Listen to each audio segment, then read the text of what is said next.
yang sangat penting ya posisi keluarga kita, terutama istri dan anak-anak ya, itu yang mewarnai kehidupan.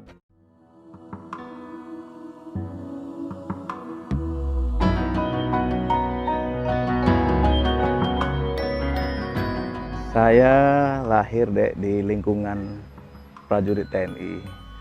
Kebetulan ayah saya seorang TNI berpangkat pembantu Letnan 1. Dan ayah saya juga sebagai rohani Islamnya di Rindam dulu ya. Dulu Sumatera Barat ini Kodam dulu dek. Kodam 3, 17 Agustus waktu itu. Dan ayah saya ditempatkan di Rindam sebagai instruktur dan pembina rohani Islam. Saya dibesarkan di situ, di asrama TNI Angkatan Darat.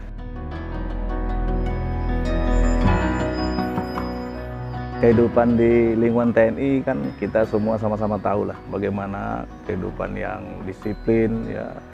Ayah kita seorang tentara, seorang prajurit, mendidik anak-anaknya ya disiplin. Baik disiplin dalam belajar, baik disiplin dalam bergaul. Saya 6 bersaudara, saya anak pertama. Jadi saya punya adik 5, kita 3 laki-laki, 3 perempuan. Sebagai anak pertama tentunya menjadi panutan buat adik-adiknya ya. Dan kalau kita dulu istilahnya di Minangkabau itu pembangkit batang tarandam. Apabila saya sukses, ya tentunya adik-adik saya dibawakan ngikut kepada kakaknya. Kita hidup serba kekurangan.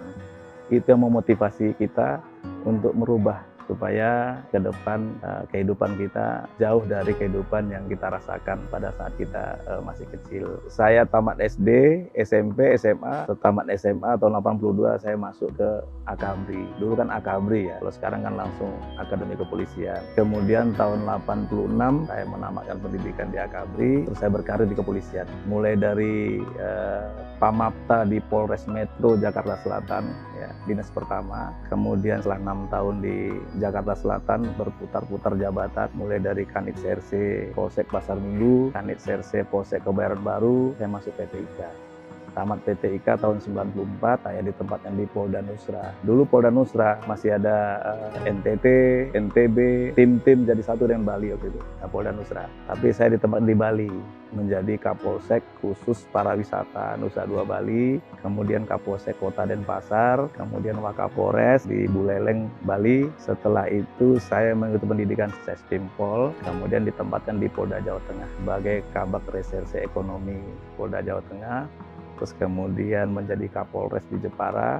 Setelah itu kembali ke Metro Jaya menjadi Wadir Intel di Polda Metro Jaya. Setelah dari Wadir Intel, saya mendapat promosi Kombes di Baintelkam Mabes Polri. Lanjut menjadi Direktur Intelkam di Polda Jambi. Setelah itu saya sekolah lagi, Sespimti. Tamat Sespimti, saya menjadi Kabak Dumas di Itwasum Polri. Setelah jadi Kabak Dumas, jadi Sesro Paminal di Propampori. Kemudian menjadi Karo Paminal. Setelah itu menjadi Kapolda Kalimantan Tengah, dan terakhir Kapolda Sumbar kurang lebih 3 tahun.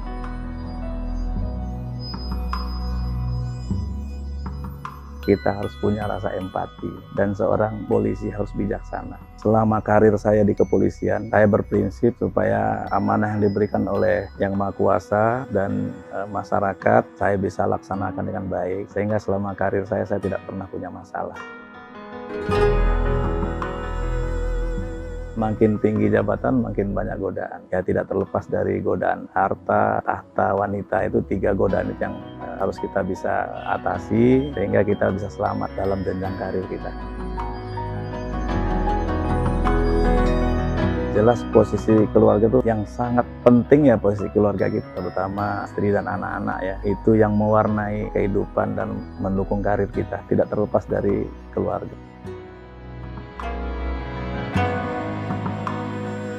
Orang tua dan selalu mengingatkan, kalau telepon Jal jangan lupa sholat ya, selama jadi polisi jangan pernah ada masalah ya, jaga nama baik keluarga, itu selalu sampaikan kedua orang tua. Setelah 3 tahun saya menjadi Kapolda di Sumbar, tadinya saya pengen pensiun dengan tenang. Setelah pensiun, kumpul keluarga, nimang cucu, itu tadinya kepengennya. Tapi setelah berjalannya waktu, begitu di akhir-akhir saya meninggal ke Sumatera Barat, memang banyak permintaan tokoh-tokoh masyarakat, tokoh agama, kemudian anak-anak muda, supaya diminta saya melanjutkan tetap di Sumatera Barat dan menjadi Gubernur Sumatera Barat.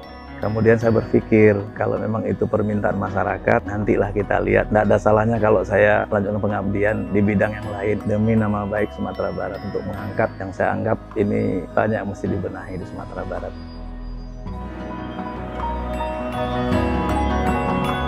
Saya lihat anak-anak muda kita di Sumatera Barat ini mereka kreatif, ya.